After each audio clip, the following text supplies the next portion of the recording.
Unplugged, here we go. Rudy and the crew, exclusive interview. Welcome to the show, let's have some fun. Sweep Unplugged starts now. Hey guys, welcome to another episode of Sweep Unplugged. Rudy Campos Jr. coming to you from Sweep the League Network, Sweep the League TV. Hit that subscribe button on our YouTube page. All you got to do is go to YouTube, search Sweep the League TV, hit subscribe. That way you can get all the great content that we provide from the big show, Sweep the League TV, with myself and Derek Gervin, all the way down to Sweep Unplugged, STL 316, the new wrestling podcast that was just launched, STL Music blowing up worldwide. Plus, we got the Best Boys podcast. We got Great in the Market. We just got a whole bunch of stuff on the network that you do not want to miss. Always the biggest thing is Sweep Unplugged. And who do we have today? Well, again, 2025 just started. We are, 23 days, 24 days, maybe a little bit more into the new year. We brought you fitness. We brought you finances. We brought you health as far as the mind, controlling the stress, controlling pressure. Now it's time to let out the frustration as we talk. As you see the title, combat sports, MMA, UFC, everything that we can talk about. We've got a great guest today. Timmy B of Fight Insight podcast is going to kind of chop it up with us today. It's kind of cool because I originally was a fan of MMA from way back then, and I'm gonna age myself here in a little bit with Timmy. And then I kind of took a break, came back a little bit, and I've been on a hiatus forever. So I got to get the update and the lowdown, as the kids call it, the 411 on the new UFC, MMA. There's just a ton going on. You got to pay a main event going on this weekend, a fight card going on this weekend in PFL that I just saw. We're going to talk everything with Timmy B. So let's not waste any time here. Let's welcome him to the stage, to the Sweep the League studios here. And that's Mr. Timmy B of Fight Insight podcast. How you doing, Timmy? What's up, brother? How are you? And great to meet you. Great to see you here. That music intro that you had at the beginning, dude. I need someone to cut some music for me like that. I need that. That will up my production value. Well, we've got a hell of a team. We've got a hell of a team of producers that do wonders. And I'll be honest, without them, I would look like garbage. In my studio and stuff would look like garbage. So yeah, I'm just lucky to have them, man. But more than so, I'm lucky to have you here on Sweep Unplugged. Thank you for joining us today. And straight into Fight Insight. You've been the host. It's been 4 years, going on 4 years. You're bringing interviews on from many guys in the world of combat sports. Talk to us a little bit about Fight Insight podcast. Yeah, man. Fight Insight podcast. It's the best damn MMA podcast that you're not already listening to. I'll tell you that. 4 years I've been doing it. I actually hit my fourth year anniversary. Episode 208 will be next week. I started this during the pandemic when everything shut down. I was training martial arts all the time, helping people train and compete. And then when the pandemic hit, couldn't do anything. So I had a comic book podcast that kind of like I would help out on. I see you got comics in the background, and I've got some comics in my background as well. I was doing that, and I was like kind of guesting on this local comic book show. And I was like, you know what? I want to do my own thing. I want to be in control of it. And then my real passion was MMA. So I started that up just to be able to keep in touch with the fighters at my gym, really. Yeah. Next thing you know, I've got UFC fighters saying that they want to come on the podcast and that they would love to come on. And I'm like, I'm like a nobody, right? Like, this is nothing. And they're like, no, I'm going to come on because they want to do things like what I've come to realize in 4 years is that fighters are real people. They're just like people like you and I. They just want to have fun. They just want to be able to, pursue their dreams and talk nonsense and whatever. The last guest I had was pretty much mostly talking about my Street Fighter machine in the background that I've got. And he challenged me to Street Fighter, and I'm going to take him up on that. Wow. So then I started doing it. Fighters start coming on. Next thing I know, I'm now 207 weeks in a row. Never missed a week. Guests from around the world of combat sports, from amateurs to pros, from champions. If you know UFC's Dricus du Plessis, right before he became champion, we had him on. Bobby King Green, champions from Bellator, Corey Anderson, Liz Carmouche, ONE FC champions, ONE FC fighters, Denise Zamboanga. Like, we have it all, man. And what I will say is that my podcast tells real stories. You want to know crap about how the PFL tried to push Kelsey DeSantis to lose against Clarissa Shields, to do everything they could to let Clarissa Shields win that fight, you come over here. You want to know about fake medical tests, fake drug tests, where they kind of like shut down fighters from competing, you come to me. We tell the real stories. We tell stories that people don't get out. And I've been really honored and blessed to be able to do this for so long. I'm having a blast. I've wanted to quit for the last 3 years, but I just can't because I keep getting cool guests. And I'm like, okay, well, I guess I'll keep going, and now I'm very happy to announce that this year in 2025, my new permanent co-host is UFC veteran Brian Bam Bam Barberina. So super stoked about that, man. He was a huge friend of the podcast, and when my last co-host was no longer able to continue, he stepped up, and so now I've got a real UFC fighter as my co-host. So that, how cool is that? Your journey in the world of podcasting and streaming, it reminds me of myself. I started this thing back in 2009. So, I mean, it's been a while since we've actually been doing this. And it really started streaming up and ramping up around 2016 is when I started to get really serious about it. And I've had those times where I wanted to quit. I'm like, oh, it's not good. Then I made it to radio. We were able to get, local San Antonio Spurs players. We were able to get just a bunch of people I expected to never talk to. Kind of like, we were like, well, how did I get this person? How did I get this person? And then now, you mentioned, well, your new co-host is a former fighter. My co-host and actually one of my hosts is a former NBA player, and Derek Irvin. So it's kind of crazy how when you're looking in the mirror, you're like, wait a minute, Timmy's exactly like me. This is like the same story that I've been through. Twinsies. So, exactly. And that's the thing. That's a good thing to transition to, because you have a lot of people that want to quit. And I've been there. You've been there. Advice to those people out there that you can give that have those moments where, like, my podcast isn't going anywhere. I don't get the views. I don't get this. You know what? I've tried reaching out to so many people and they just can't do it. My advice is don't quit. But what advice could you give to guys out there for that? Well, my advice is life advice, man. You should only be doing stuff to make yourself happy and of course your wife. But do stuff to make yourself happy, man. If you're doing this because you want to become popular, or you're doing this because you want to get views, then you're not in it. Like, that's not what it's all about, man. It's about having fun every time that you're on that mic. And it's just about growing yourself as a person. It has nothing to do. Sometimes, like, there's some stupid podcast I did that got 30,000 views. I'm like, why did this get 30,000 views and the other one got 400? Like, it's just so random. The world, I made a quote the other day that I really feel is real. The problem with social media is not misinformation. It's its ability to make you miss information. I saw that. Okay. Everything that social media does, it just funnels you to these certain sources, right? So when you're starting up a podcast, man, it may not hit. It may not get traction, but as long as you're having fun, then do it. What else are you going to be doing with your time? You know what I mean? Like, if you're having fun, and I'll tell you, doing podcasting grows you as a person. It makes you a much better conversationalist. It makes you a much better listener. It makes you a much better thinker as a whole, because as you prepare for your podcast, you're doing research, you're studying, you're opening your eyes to the world. It just makes you a better person, man. So if you're doing it, just have fun. Just make sure that you're enjoying it. That's the whole point of it.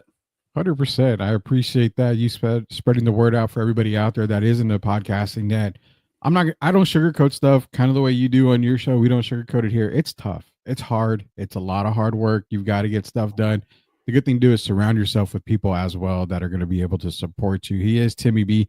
Fight Inside Podcast. You can check out the socials that are going to be scrolling down.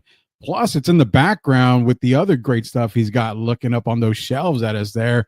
Yeah. He's in the comic books and streaming all that. Well, I'm going to say right now that knowing that we do comic cons here, we cover that. So maybe I can hit you up and be like, hey, can you jump on a podcast, talk some dude, of course, nerd stuff with us when we're at comic cons? Because we love that kind of stuff here. But yeah, man. One thing for sure we want to get into, man, is, of course, combat sports itself. Now, I'm going to age myself because when I first was introduced, it was back in UFC, the Ultimate Fighting Championship. And you had one night to prove yourself. And that was the likes of Ken Shamrock and Royce Gracie, Dan Severn. You had a whole bunch of guys back in the day, and I loved it. Royce Gracie was my favorite growing up. And then you started to see, it's a little brutal to see one guy go through 3 or 4 fights in one night to become the Ultimate Fighting Champion. It's grown up to what we've seen now. what has the transition been from those days to current UFC, current combat sports? Because back then it was so kind of limited, it was so no holds barred, to now it has ballooned and exploded into just this, social phenomena. Yeah, I think sorry about that. That's my unprofessionalism there at work. Oh. Yeah, I will say I think what's weird is we started out in that time when you had to go to my friend's aunt's house. She had an illegal black box where you would watch the Ultimate Fighting Championship where Hoist Gracie is fighting and Chemo comes out with his, Yeah. crazy tattoos and whatever. This was back in the old days, dude. I'm an old guy. And and man, you had to like, you were watching, it was super illegal, right? Like Yeah. it was like something that like it was, you do not talk about it. Then it got into a little bit of a more modern era, but it was struggling to find a ground, right? That's when you had like Tito Ortiz really hitting his stride, Tank Abbott, right? In Yeah. those days. The story that if people don't know, the company starts to go broke, they start to go bad, they start to go almost bankrupt, and they're almost done. Then they hit it, they get an investment, they start to get the deals, and now we've come into the era that we all know, the George St. Pierre eras, the Matt Hughes eras, the Yeah. Iceman Chuck Liddell, right? Then Spike TV does the reality TV show, and then it starts to really pick up, and everything blossoms and blooms, right? And now we're in essentially the golden age, right? Of UFC now. We've got all these world champions, people that are worldwide known, dude, like incredible. Like wherever you go, these fighters are around, and the general public knows who these people are. Right now, it's become a sport. It's progressed to the point now where it is like really a sport. And what's incredible is the fighters that are competing in it now have been training since they were 6 years old. Yeah. The sport has now gained such popularity that people are training for this at the same time I was training in tennis. You know what I mean? Like, so imagine when you were a parent, 20, 40 years ago, you're raising your kid. You're like, oh, what are we going to put little Bobby in? Okay, let's put him in tennis. Let's put him in soccer. Now there's parents that are sitting there who have watched UFC their whole life. Their kid's growing 6 years old and they're going, what should I put him in? I should put him in some jujitsu to choke the hell out of kids. Like that's a pretty good life skill. And so that's where we're at now, man. We're at the age where this is a real thing, that this is a general sport for people. It has so many benefits that everybody knows. And again, shameless plug, but watching a podcast like mine, you get to meet these people and you go, these aren't just, psycho killers. These are Yeah. just true, respectful men and women who are doing a sport and trying to earn a living and trying to become the best in the world at whatever that is. Yeah, you know what? And it's not shameful at all. You plug your podcast as much as you want. This show is about you. It's about everybody that's a guest on here. So you plug whatever you want. We are talking to Timmy B, Fight Inside podcast, going over the evolution of UFC from the illegal black boxes that you had to go, or in my case, going and having a cousin rent the old VHS tape back at Blockbuster because Dude, you know what? I'm I'm gonna doing that. I'm gonna break in for 1 sec. I was just at a Yeah. Dollarama store, Uh-huh. and they had the original Pride DVDs for like $2. I was like, Wow, "What is?" I man. just passed by. Like, man, that is crazy. That now you can get it at the Dollarama.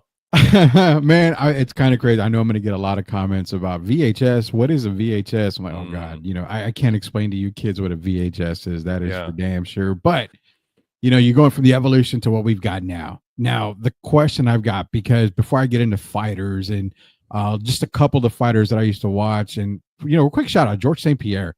I was watching him when he was struggling, losing matches, and all of a sudden he goes from George St. Pierre to GSP. But when you're looking at the product now, my huge thing is the reason why I haven't got back into it as much as I used to was because I don't know if it's not a disrespectful term. It's a good thing, but has it become saturated? Has it become just too much? Because boxing for a while there, I was a huge boxing guy, and then it just became too much in boxing. And I feel like combat sports, MMA, UFC in general, it's just getting too big and too everywhere you look, there's just fight, and you don't know exactly where to look and who to follow, stuff like that. So is it bigger than what it needs to be, I guess is what I'm asking. That's an interesting take, man. One of the things that's happened during the pandemic is the UFC, because they couldn't run events, in giant stadiums and all that for fear of whatever, they have their UFC Apex, which is in Vegas. It's a it's a small venue that it's kind of limited to. I think it's like 300 fans. And when I say Mhm. fans, it's like over $1,000 a ticket, and it generally just sells to like the fighters, family, and friends because it's Yeah. so small. They keep running that now, and they've still continued to use that venue, probably because it's very financially viable for them to just put it in a like a standard housed area. Mhm. Um, that sucks, man. Nobody likes that venue. Nobody appreciates that, especially now post pandemic, right? When you could be at a friggin' local high school for all things, right? To get like a better crowd, more exciting. I Yeah. think maybe what you're noticing is that the crowd sometimes, because like when you're in the Apex, it's a smaller crowd. And so you don't get that big, exciting feel. That's Mhm. one of the problems I know that real fans have with the UFC. Also, there are quite a few organizations trying to make a go at being the next thing. So you've got ONE FC that's on Amazon Prime.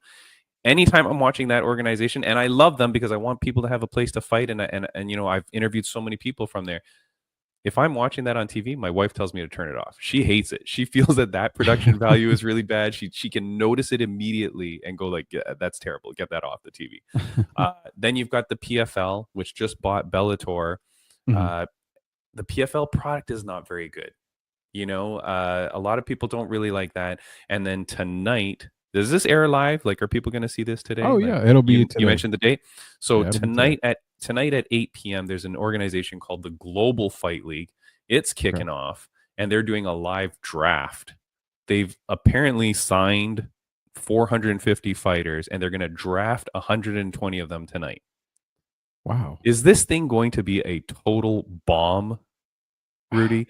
I mean, it's a 50-50 coin flip, and I think the coin might be rigged that they're both failures. You know, like it is really weird. I'm gonna be live streaming a watch party with it with another professional fighter, and we're gonna be you know, doing a watch party to watch this draft on Millions. Yeah. Dude, I have no idea what to expect. It's The problem is I hear what you're saying. Like it needs to have like a massive feel, Mhm. like back in the days of Tyson, where like every Tyson fight was crazy. Yeah. But the thing is like not every week can be the Super Bowl or the Stanley Cup. Some weeks it's just a regular season game. You know what I mean? So it's like watching your favorite local sports team. If you watch every game every week, multiple times a week, do Yeah. you get a little bit bored of it? Probably the non-hardcore fan, yeah, they'll be like, okay, well, this is just again another one, right? Yeah. And especially if the card doesn't have like one of your favorite fighters or someone that's really bringing a lot of draw, it can be a little bit light. But that's what separates the hardcore from the casuals, Rudy. I'm hearing And you that's okay. completely on That's that. okay. Yeah, and that is okay, and that kind of draws me to where the part I was going to go with on this is that we talking about, okay, not everybody can be the main card. Not everybody can Right. be UFC and massive pay-per-views and all this great stuff. So at what point does PFL, do these other leagues who are, you know, like we mentioned, not so great yet, they could be in the future, they could be big, but at what point do you start going into the, look at the wrestling world? You've got WWE, then you've got the indies, you know, you got MLB, you know, you've got the major leagues and you got the minor leagues. At what Yep. point does everybody come together and say, look, this is going to be our development side, and then these are the companies you want to try to reach Yep. eventually? Because if you're trying to sell me, and I'm not picking on PFL, but if you're trying to sell me PFL and you're putting all these guys on here, for someone like me, I'm like, I don't really know a lot of these people, so why am I going to watch something like this? And I guess where it also goes is the development part. Could these be development situations where you've got, you know, older fighters retiring, these young fighters coming up, and they're going to get more of a spotlight? Yeah. I think the thing is like the organizations like ONE FC, like PFL, they keep wanting to become number one. Yeah. You know, if you talk to the owner of ONE FC over in Asia, Shatri Sitchadong, he says he's number one. He goes, "Look at my numbers. I'm number one." We're like, dude, we all know you're not number one. Uh, it's hard, man. Like everybody, like your podcast, my podcast, someone's business, their bakery, their, you know, whatever. Everybody wants to be the best. Mhm. So you're trying to do that. If you're not the best, I guess the problem is, how are people going to watch me? Like you're saying, right? Like, why would I Yeah. watch? I think the biggest thing that fighters need to do, and so I've been very, very blessed and honored. I'm now a part of the Fight League Atlantic team, and that's an Yeah. organization out on East Coast Canada. That's one of the biggest, if not the biggest, Canadian promotion. Okay, and I'm a commentator for them now, and I've been doing that since September of 2023. So honored and happy to be there, dude. The first time I went out there, they are in massive arenas. The Moncton Coliseum is where we're going to be on February 1st. Go check them out, fightleagueatlantic.com. Definitely. The Moncton Coliseum. When I was a kid, that's where Hulk Hogan used to wrestle when he came to Canada, right? So I'm like, holy cow, this is a big arena. You go there, the production value is top notch. And the Mhm. fights from amateur kids to pros, these guys are amazing. I think what needs to happen is that the more that the UFC becomes popular, people need to look at things that are in their local areas and go out and support. These kids are like bouncers at a club, and then fighting every few months, like, for your pleasure. And Yeah. the quality is insane. I think what needs to happen is that people who are fans of mixed martial arts as a whole need to start supporting the grassroots organizations. Start supporting grassroots fighters. Buy their t-shirts, buy their whatever, right? Like, help these kids. Yeah. And if you do that, as they go to the other organizations, you'll follow them. And then you'll start to watch those other organizations, and then maybe you'll fall in love. Maybe you won't, but at least I'm still going to follow that kid that I've been watching, or that little girl that I've been watching now grow up and fight. And I think that's how you do it. I think fans need to start looking at what's local. Can I go to an event near me? Can I go and support Mhm. someone close to me? There's organizations all over the place, man. Oh yeah. And even if you're in Canada, like I am, the 51st state, you can fly to East Coast Canada, Yeah. man, for like 200 Canadian dollars. That's like $5 American. You can fly to the event, get a hotel, watch that event. Dude, it is amazing. Sometimes I'm walking around the arena before the show starts, Mhm. and I'll see some people, like older people, and I'm thinking like, oh, there's someone's grandma or parent. So I'll walk over and I'll say, hey, how's it going? Who are you here to watch? And amazingly, they will go, oh, I don't know anyone. I just came for the good time. And it is so cool to see that. Like, people that are just out there to support the sport, they're not there because it's their nephew or their son or their grandkid. They're there because they just want to watch a good sport. The more we get people like that, the better this sport is going to be, and the better those organizations will kind of develop and maybe gather some fans as well. Every organization has something to offer that's a little bit different, so you just got to find it. Yeah, and it's going to be interesting because you mentioned the draft part, and I started thinking a little bit more right now. Like, I I don't see how that'll work at all. I'm not going to be negative about it. You got to try it. You got to try something. Yeah. So I don't see how that'll work, but best wishes for them on that. You know what? It's the other thing I'll say is, it's the fighters need to continually pump out their social media. Yeah, I'm so that's huge. sorry, and I hate it too. And I wish I had someone to just do my social media. But if you're a fighter, the way that you are going to get popular, the way that you are going to get people to follow you, to get people in the seats and coming to your events and buying tickets with your name on it, is by going on social media. Go on podcasts. Come over to this podcast. Come to my podcast. Put Absolutely. yourself out there. Keep getting media clips. Keep getting things that you can post out. Repurpose clips. Do all that, right? That's the only way. Yeah. Like, you got to do that. And there are fighters who are very good at it, and there are fighters that are not very good at it. And I get it. Not everybody's personality is the greatest, Yeah. or is like shocking. But you do what you do. There's one guy that's fighting on the Fight League Atlantic card. They just posted a promo for him, and he goes, "My name is Rory Gillis, and I'll be fighting February 1st at FLA 18." And then he goes, "I don't talk crap. That's my promo." And I know the dude, and I'm like, yeah, that's totally him. But that was freaking hilarious. And it's funny, and it's good, and it's like, yeah, so you don't have to become someone that you're not. Just be Yeah. who you are, but just put stuff out. That's all. Yeah. You have to. It's self-promotion, especially these days. I mean, social media, as bad as it can be a huge blessing if you're trying to Right. promote yourself. It takes a simple Yeah. TikTok video and bam, everybody gets to know you. So definitely talking to Timmy B of Fight Insight podcast. Mentioned that he's a commentator, and it's time to have a little bit of fun towards the end of the show here, Timmy. So Have you, as commentator, had and everyone's seen the meme and everything like that, the Joe Rogan, and pushback moment. As a commentator, have you had that special moment yet where you jump out of the seat, you're high-fiving everybody and screaming, and it's like, holy cow, what did I just see? So I've had it twice. Okay. Well, no.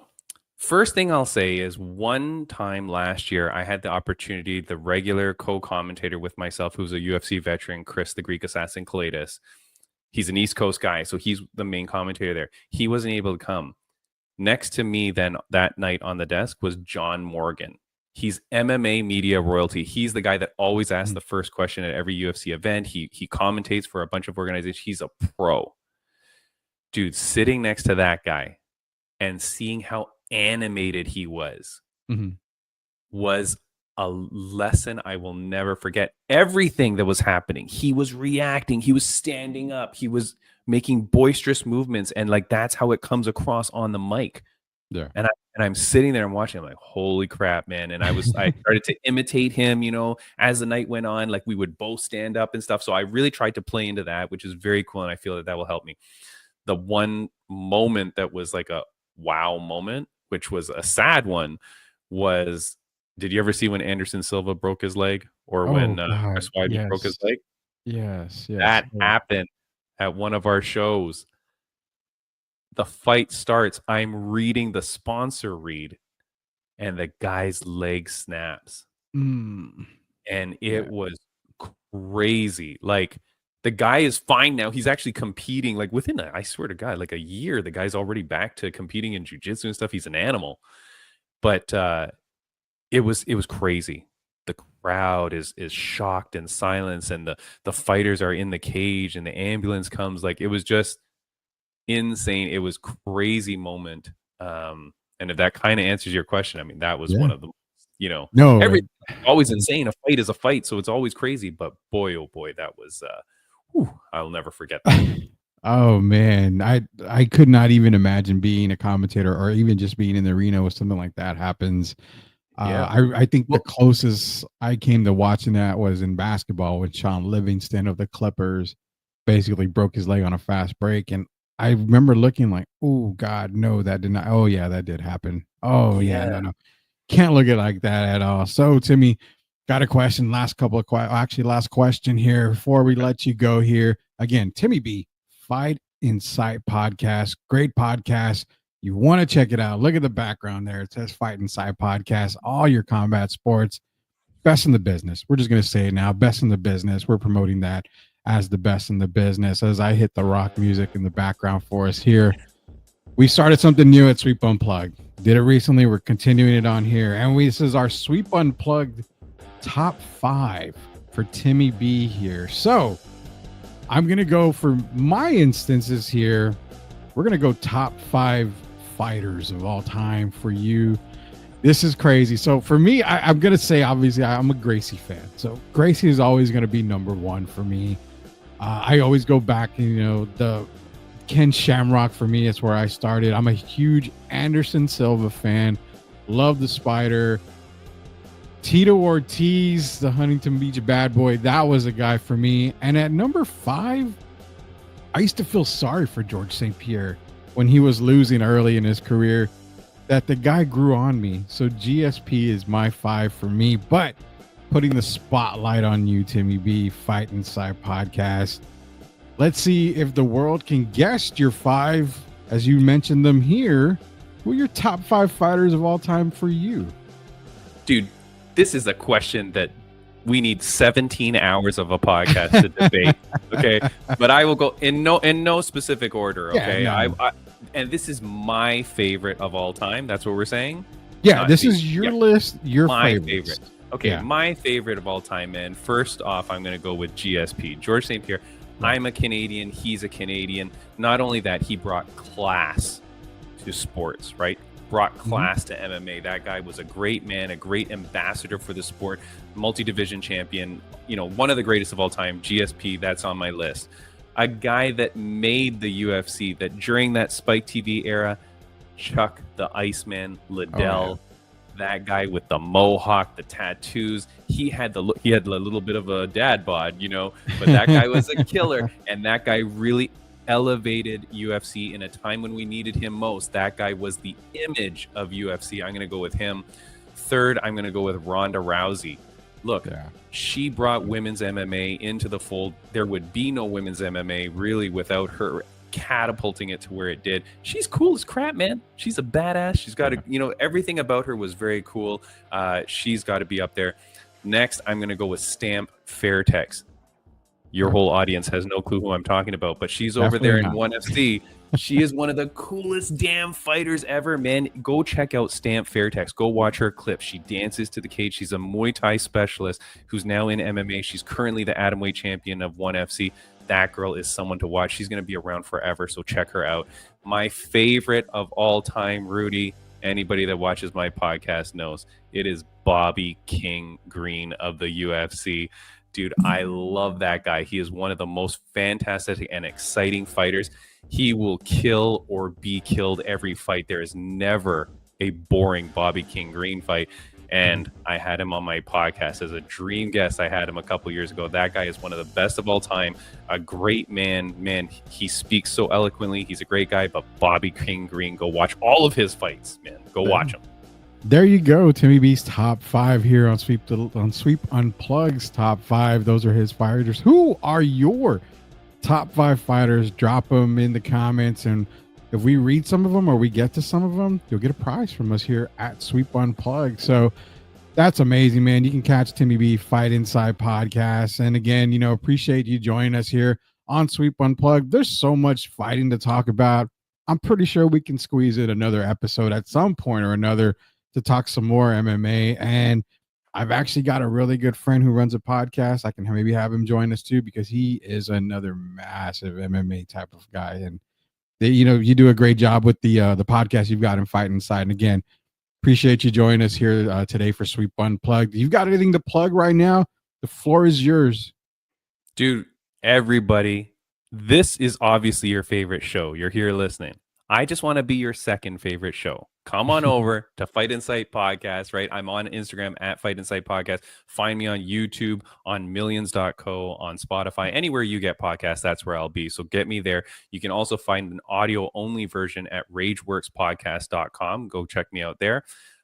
Like I said, I'm going to be commentating next weekend. February 1st, FightLeagueAtlantic.com. Go get your tickets, FightLeagueAtlantic.com. You can get tickets or get the pay-per-view there. It would be amazing if you could come support. I would love that. And hey, if you're not doing anything tonight, Friday night, come watch me streaming a watch party on millions.co. We're going to see what the hell this GFL draft is about. We can all just laugh about it together. It's not going to be serious at all. It's going to be terrible. Come watch it with me, and we'll see what happens. And if it's amazing, hey, all the better.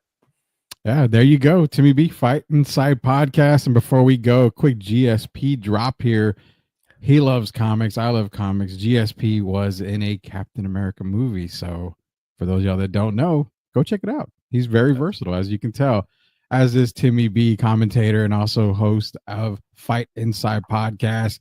Appreciate you joining us, Timmy. And for all you guys out there, hit YouTube, search Sweep the League TV, hit that subscribe button. You get more content like this, as well as every show that we have on the Sweep the League network. I'm sure you'll be seeing Timmy B again, as well as everybody else we've had on Sweep Unplugged. So for Timmy B, it is Rudy Campos Jr. Until we sweep the league again. We'll see you later, knuckleheads.